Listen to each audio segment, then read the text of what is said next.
All right, my friends. Man, last week was kind of crazy. I think I only talked one time last week in the afternoon, and so today I'm back. We'll get a little more regular. I hope this is your regular dose of Be Refreshed. We do a daily dose every morning where we just walk through Scripture, looking at the Soul Edition. This is our Life Edition, and we're looking at letting life get better. That's what we've been tracking on for several weeks now. Just thinking through this concept of letting life get better. And man, I'm so excited about this journey that Tammy and I are on with ULA, and which is a digital platform. In case you're unaware of really what that is, it's a digital platform that helps you grow in the area of balance and growth and finding your purpose. So it's built around 7 key areas of life. And as Tammy and I have done ministry for the past 40 years, we realize that every problem that anybody has is usually involved in one of those 7 areas, whether it's children, whether it's marriage, whether it's life goals, personal development, all of those issues. Being in the ministry for this long, doing parenting workshops, doing marriage workshops, pastoring churches, we find that really those areas are the key areas of, if you can get those right, your life kind of falls into place. And so we've been looking at that. We when we stumbled across this app, I should say stumbled. God sovereignly brought an opportunity to be an ambassador for ULA, to beta test this thing and now launch it and have the privilege of just encouraging others to join in. It's been an amazing ride. But let's talk about it, because what I'm doing is just sharing with you all the benefits of it, and you haven't even looked at the app yet. And so if you want to do that, you're welcome to. But let's talk about letting life get better. There's a great question that we ask on a regular basis. How can I let this get better, right? Think of that in any area where you're really struggling right now. Where's your anxiety level kind of creeping up? Where's your depression coming in? What's occupying your mind when you're trying to rest? Look at that area that's doing those things to you, and simply ask this question: how can I let it get better? Right? Now, short of murder or one of those things, right? How can I let it get better is a great question, because it reframes everything. You don't play the victim. You're not looking at who to blame. You're not looking at someone to lay the fault before, that if they would do this, then I could do that. It's simply saying, what can I do in my situation to let this get better? Now, what we've been talking about are these 7 areas, right? So there's fitness.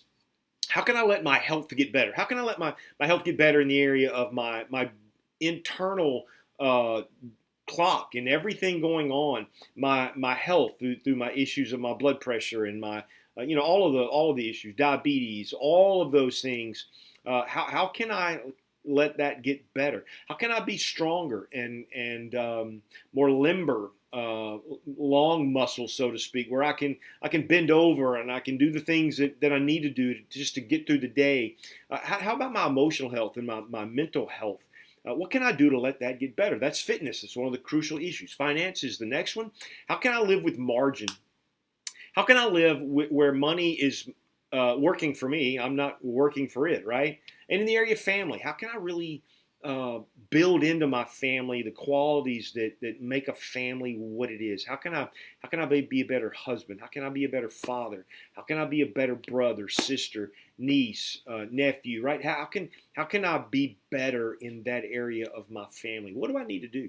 What things do I need to forgive? Whatever's going on, how do I let that get better? Because family is crucial. People can tell you that it's friends or whatever, but there's something about the bloodline that runs through us that's special, and so we should work at that. Then field is the other, where that place where we work, our want to work, our dream job. How can I let that get better? How can I accomplish that? How can I move from my day job to my dream job? What needs to happen in order for me to reach that area? How about faith? How can I grow my faith? How can I let that get better?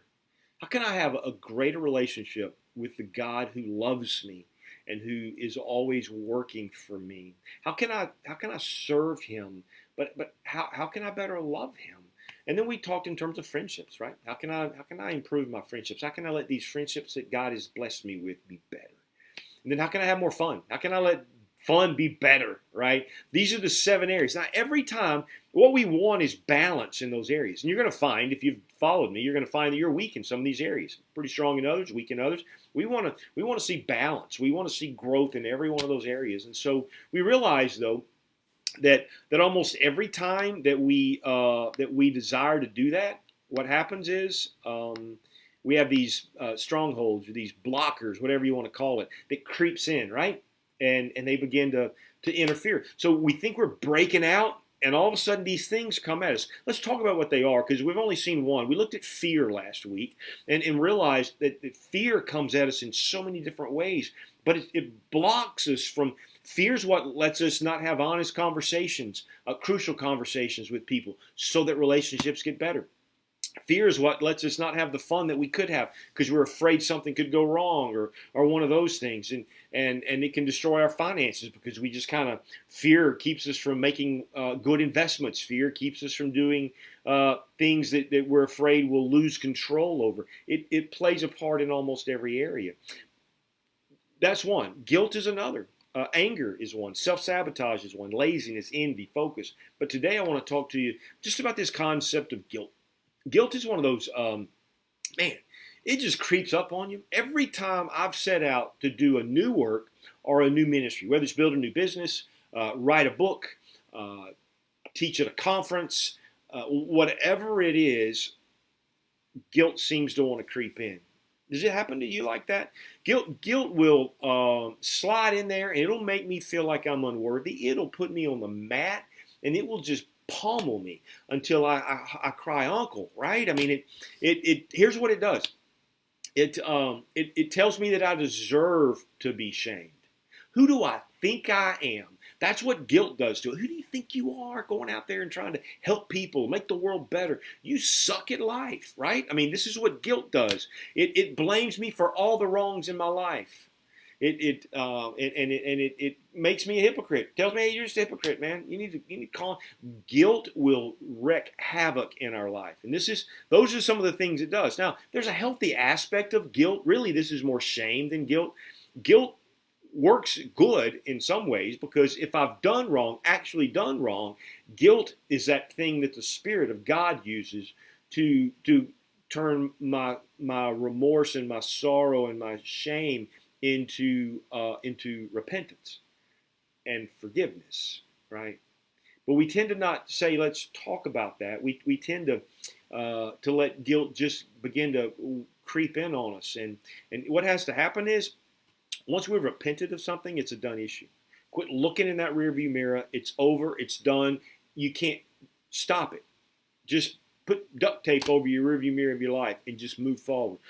Once you've dealt with it, don't do anything after that. Guilt should be buried, cremated, obliterated.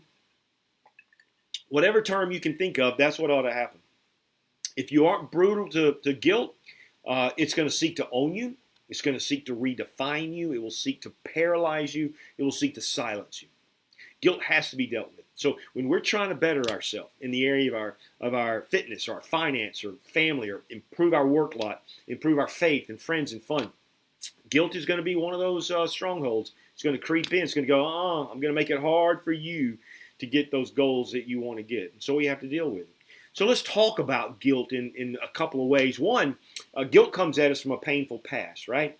I mean, someone says something to you or about you, someone does something to you, or you do something that you shouldn't have done. And if those things aren't dealt with, right, it begins to reshape who you are and who you believe yourself to be and who you become. So when we do wrong and we don't deal with it, or we were wronged and we don't deal with it, or we did something bad, we don't deal with it, it will mess with us. The keys to overcoming that kind of guilt is acknowledge the truth of what happened. Yeah, hey, listen, here's what I did. I messed up. Here's what I did. I sinned. Here's what I did. I told that lie. Here's what I did. I was not faithful here. Here's what I did. Right? And then we're going to recognize God's sovereignty. We're going to recognize that God is able. In fact, He promises to take that junk and weave it together for my good. I'm not going to let guilt have the last say. I'm going to let God take that guilt, that shame, move it out of the way once I've repented of it, been honest with it, assessed it rightly, and let him turn it for my good. That's what he specializes in. I'm a release God's forgiveness. I'm going to go, God's forgiven me. He's tossed it into the depth of the sea. He has sent it up, put it on a train and sent it as far as the east is from the west. Why do I keep digging that stuff up? I'm done with it. Another thing that we have to deal with are guilt trippers. These are the people who guilt you into doing things you don't want to do, right? You're trying to get better in your health area, and they go, "Oh, you got to try my pie. Oh, you gotta, have this drink. Oh, you gotta." Right? No, don't guilt me into doing things that it doesn't advance my goals. They guilt you into accepting invitations and doing things you don't want to do. Have you ever found yourself doing things that you feel like I need to do as opposed to I want to do? Now, there's something healthy about doing certain things you need to do. But man, in relationships, it shouldn't be like I need to spend time with them. It should be I want to, right? But guilt will sometimes do that to us, and we've got to deal with that. The key to overcoming that guilt is just to learn the art of tactful honesty. Hey, I appreciate it, but I'm really trying to work on my diet right now. I mean, your pie looks amazing, but I'm not going to do it. Hey, listen, I don't want to keep you from drinking. I'm good with water. I'm good with with my juice here. Have at it, man. I mean, enjoy, you do you and enjoy it. I'm kind of got some goals I'm working on. This is how you deal with those things, right? Recognize that I can't change my past, but I'm going to refuse to be held captive to woulda, shoulda, coulda stuff. That's not happening. And another guilt comes from what I didn't even do, right? I mean, hey, maybe my parents got divorced, and I'm like, I want to blame myself. Listen, that's not my fault. Those were two adults that made those choices, if that's what's true of your world. Maybe you were abused in your past, and you believe, well, I deserved it. I let it happen. No, stop it. Stop that stuff. Listen, the key to overcoming that kind of guilt is to excuse yourself from fault. Sorry, but that's not my problem. That's not my issue. And refuse to take blame. Just say, no, sir, I'm not taking blame on that. But listen, whatever you've got to do, let's deal with that guilt, because it's one of those, when you move past that, when you can live a guilt-free, shame-free life and you're just who you are, then you're going to soar. All right? Man, I can't wait to share some more of these. I'm determined that we get rid of this stuff. So journey with me. I'm not sure when I'll be back, probably tomorrow afternoon. And man, I'd love to see you here. All right? Lord willing, I'll see you sometime soon.